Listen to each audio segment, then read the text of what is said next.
vraiment persuadés qu'il y a moyen de créer de l'emploi, qu'il y a d'ailleurs des places qui sont disponibles, des personnes pour prendre ces places. Il y a la problématique du coût, je viens d'en parler, diminuer le coût pour les employeurs, mais il y a aussi un gros problème, et là, les parlementaires wallons en parlent évidemment beaucoup mieux que moi, il y a un gros problème de formation au niveau wallon, et il y a quand même pas mal de carences au niveau du forum. Ce que nous avons proposé, c'est sur le précompte professionnel, pour être clair, c'est l'emploi, c'est proposer que les entreprises bénéficient toutes de 3 mois de repos.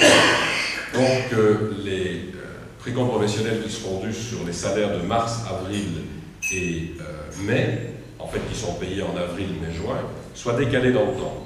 Alors ça n'a l'air de rien, c'est 11 milliards d'euros qui vont être injectés en liquidité dans l'ensemble des entreprises.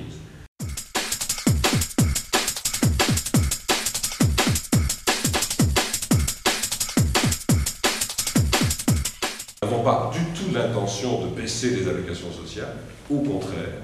On a d'ailleurs renforcé même les mesures en faveur des chômeurs qui perdent maintenant, qui ont perdu leur emploi dans des restructurations, en augmentant le chômage économique. Ce qu'il faut, c'est creuser l'écart avec les revenus du travail. C'est là que je veux vous interpeller.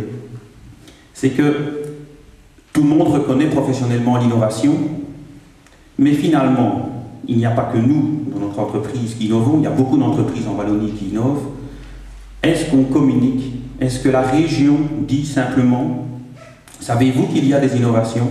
Moi, je peux vous prendre l'engagement que si nous participons à un gouvernement, je demanderai que l'on isole dans le budget de la région wallonne, comme de la communauté française, le poste consacré à la communication.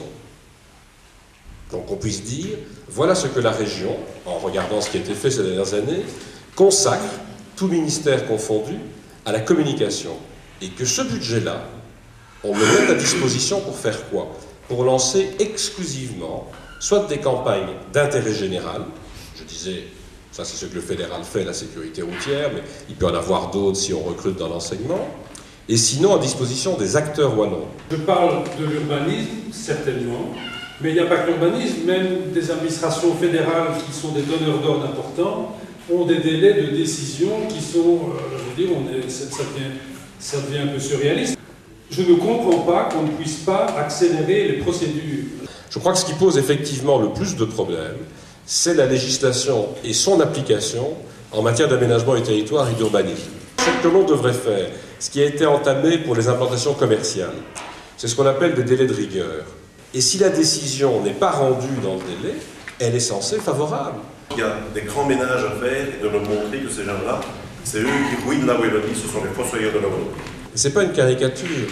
Toutes les désignations à la tête des administrations wallonnes se font entre les deux partis au pouvoir, avec d'ailleurs une dominante quasi absolue du Parti socialiste.